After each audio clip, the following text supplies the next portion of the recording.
Hello guys, welcome to a new video from the channel. This time we check how to stop getting suspended on Roblox VC. So let's start.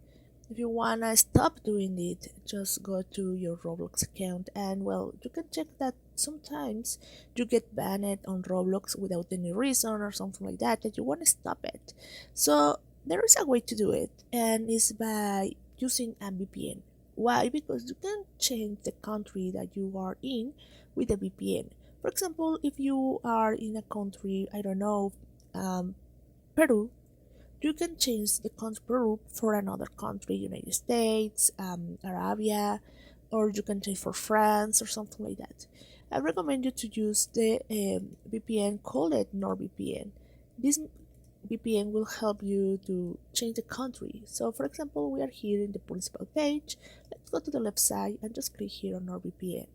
Here, just scroll down and let's go to the part that says manual setup. Here you can change the country. There are a vast of countries that you can change. In this case, I will use United States. Just click there and just scroll down and you will see all the VPNs that you can connect.